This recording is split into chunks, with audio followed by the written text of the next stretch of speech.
Huh? Along with the release of CS2, we got new graphics, map remakes, improved subtick systems, and reword smoke. But what about new matchmaking? Will devs finally try to compete with third-party services? Watch and find out here. Shortly after the release of Counter-Strike, I actually want to watch this. Why do I want to watch this? Because this guy is not just waffling. This guy is not just waffling like other YouTubers. He looks at the fucking in-game fucking code, whatever is there, yeah, sees what tick rate it is, blah, blah, blah, blah, blah. So these words mean a lot more than just waffling. Here we go. Developers from Valve went on a 2-week holiday to Hawaii. This happens almost every year roughly at the same time. This is still so funny to me, bro. We found out that fucking Valve is in Hawaii because a random guy on Reddit, found this pin at the beach in Hawaii. A Valve 2023 fucking pin, and he made a Reddit post, just found this on the beach. Crazy. To Hawaii. This happens almost every year roughly at the same time, and this is exactly why updates in all their games disappeared all at once. This small trip ended over 2 weeks ago, and right after it, the Dota 2 developer team finally released one of the biggest updates of all developer time. And it can actually give us a hint at what changes in Counter-Strike 2 matchmaking we might expect in the future. Hey everyone, Max at the microphone again, so let's get started. Get 5 free bucks for just trading your CSGO items on Skins Monkey. Simply select a few of your current skins, pick a new one below. Back in early March, an unannounced project called Counter-Strike 2 was spotted in an Nvidia driver leak. After Aqua and I shared this on Twitter and I released a complete breakdown on my YouTube channel, an esport journalist with an excellent reputation by the name of Richard Lewis initiated his own investigation. Due to his connections in the industry, he managed to get quite a lot of information and ended up writing a full-length article titled Counter-Strike 2 is real and it's round the corner. And looking at it... Still so crazy, no? Richard, you can say whatever you want about him, bro. But this motherfucker got his reporting right. Jesus. What a fucking Giga Chat article. Crazy. Called almost everything fucking correctly. The release date, the fucking features. Nobody believed him. The fucking said in the article, right? That comes out April 1st. Or so, no, or what was it? He released it on April 1st? Something like that. So he was like, oh, what is this? What is this lousy April Fool's joke just to get some views? Bro, a fucking week later, CS2 gets fucking announced.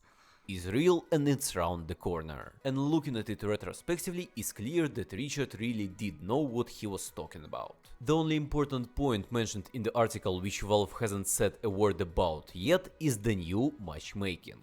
Quote, the game is also set to include a much improved matchmaking system with features that it is hoped would make the need for third-party plugin services unnecessary. Currently, the community has had to suffer from uneven matchmaking and long times between rank ups. Most who want an experience more closely aligned with that of a competitive player are typically advised to sign up for third-party services such as Faceit. These features will be an ongoing work in progress, but the beta will launch with the similar matchmaking features that are available in the current version of CSGO. It is important to note that because of constant criticism from the community, the Counter-Strike developers have been grinding their teeth for a long time. So alongside such major innovations in graphics, maps, smoke grenades, gameplay and completely new tick rate system, it would be nice to consider reimagining or introducing new ideas in competitive matchmaking. One of the main concerns with the current matchmaking is that the logic behind getting or losing the rank and the matching up the players together seems to be too hidden. It is kinda hard for the average user to understand why after winning 5 games in a row they aren't getting anything. But only after... Let me think about that. What's better? I've played League of Legends. ohnePixel, thanks for Sorry. Ilau main, by the way, one of the best, top lane Ilau, I'm crazy. But you can see literally which game is a rank up and which isn't. You can see like how many points you need to like rank up and so on, right? Is that something what I would like to see in CS? Right now when I play fucking Vertigo, I don't know if it's a rank up game. Sometimes you have a feeling that it may be a rank up game, all of a sudden you lose the game and you fucking rank down. It as well may make the games less exciting, can I say so? If you're far away from the next rank up, if you're like right in the middle, it's like, it doesn't matter if you win or lose, you're just one step closer. I don't know. I think I may prefer it if I would know. If I need one more or loss or win. One loss, they are instantly thrown in the trash can. According to one of the developers, competitive game mode in CSGO based on modified Glico 2 system. For example, on Faceit they use a different system called ELO, where instead of rank you have numbers. What the fuck? Valve employee 9 years ago. And when you win or lose the game, the system will change only a certain amount of these digits. The key difference between ELO and Glico is that in Counter-Strike not only are these numbers hidden, but they are also not constant. They are floating from side to side and depend not only on winning or losing, but also on how well are you playing now, how well you played in the past, whether Gabe ate well today, and many other factors. Previously, Dota used a basic ELO system, similar to Faceit, and the competitive points were called MMR. In most cases, you got plus 25 MMR when you won a game and minus 25 MMR when you lost a game. Quite simple. However, with the latest major update, which the community labeled Dota 3, the developers have integrated a rather unusual concept. Roughly speaking, they took the best parts of two systems and made them into one. Glico has its complexity, while ELO has its openness and a relative ease of understanding.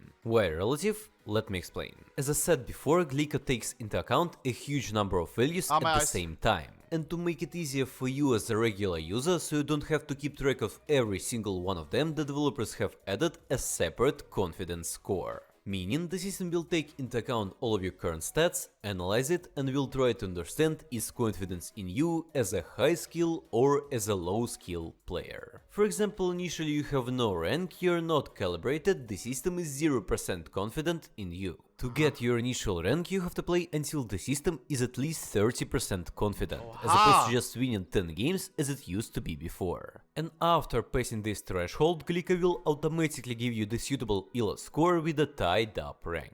So in the end, you see your rank, you see your ELO score, and you see your system's confidence. Is that what they have right now with the latest update? Chat, how am I so disconnected from Dota? Bro, they call it Dota 3? That's how game-breaking the fucking update was? That's crazy. It's great. Oh my god. I mean, chat, and this is the exact same, company that owns CSGO. And if one idea works in one game, they sometimes like to use it in another game. We've seen it with skins, right? With TF2 and CSGO. Same with Dota. They love min-maxing. I wouldn't mind something like this in CSGO. Confidence in your current rank as a percentage. In CS2. And this is where the fun begins, because it might give us a hint of when we can expect to get a new rank or possibly lose our current one. If the system is confident in our stats but we lose the next game so we don't meet its prediction, we will also lose a lot of ELO points as a result of our fault. On the other hand, if the system is not confident in us at all, but we surprise it by playing well and winning the match, we will be given a lot more points as a result of our success. According to the developers, your confidence in rank is multiplied by all players in the match, so they can calculate an average to distribute MMR points more fairly. And during periods of long inactivity, your confidence in rank will progressively decrease. Okay. I think that the main purpose of this update is transparency and the elimination of a concept called hidden pool, when people assume that they have been unfairly given some irrelevant ranks. It is important to note that CSGO has been using Glico 2 for years, so the developers don't really need to do too much work in terms of recreating all new features from Dota in Counter-Strike 2, especially since they are now utilizing the same engine. Yeah, the system, can we all agree, is alright? Oh god, a lot of people will say no. But I feel like it's alright, I don't know. I win 5 games, I up rank. I win 3, I get a draw, I up rank. Sometimes the rank down doesn't really make any sense. No! These guys. Maybe it's just because it's not transparent. Maybe if you get shown why you fucked up, why you played like a fucking piece of trash, maybe then like it would make more sense to you. Maybe they just need to reveal what's behind the numbers. Hasi, if Paris stickers are shit, I'm buying all the remaining Stockholm team stickers. Oh, he's trying to pump Stockholm? The fuck? What's his next goal? To pump BTC? This guy.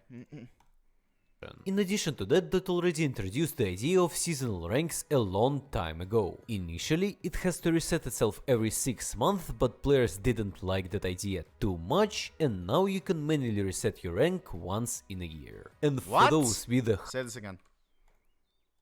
It has to reset itself every 6 months. Seasonal ranks a long time ago. Initially, it has to reset itself every 6 months, but players didn't like that idea too much, and now you can manually reset your rank once in a year. And Ooh, rank reset. Yeah. Yeah. If I all of a sudden fucking happen to have some shit games on stream, quick little reset. But doesn't that make like D-rankers less punishing? Because if they like D-rank down to silver, then they can just press the reset after they're done with the fucking content or whatever? No? Smurfs? For those with the higher ranks, devs added But yeah, once a year. Immortal Matchmaking. In a nutshell, it's like FPL mode from Face It, where 2 most skilled players choose 4 other players one by one to join Dota has that? Matchmaking. Oh my... Bro, this update was huge then. Chat, how am I so unaware of what's going on in Dota? The same game. The game that Gabe loves, where he actually goes to the tournaments. Our daddy. This is... Bruder, your turn to pick. Oh my god, imagine this in CSGO, bro. Oh my god, or? Making. In a nutshell, it's like FPL mode from Face It, where 2 most skilled players choose 4 other players one by one to join their team. And the best part is that in the beginning of the draft you can see all the ranks and each player can decide preferred role, and in terms of CS it can also be preferred maps. I mean, fuck. Do I like Premiere mode? No. Because I have to play maps that I don't like. I hope that whatever they do, that it's still like the normal, like the maps are normal, but I like the player picking. I like that. In Dota, right after that phase, they're starting to draft heroes, but in CS it might be maps and pick between CT and C side, like in Premiere Matchmaking. Also, in the files of this Dota update, we got the first confirmed mention of workshop tools for Counter-Strike 2, cause previously it was just CSGO. And besides the usual stuff for creating skins, it looks like we will also get a full-fledged SFM with no restrictions as it was in Half-Life Alyx. Leave a comment with a taka emoji if you watched this far and check out my previous video where I talk about new and future CS2 updates and some hidden files. Until next. Fuck me. Gotta do it. Gotta do it. Madrilla.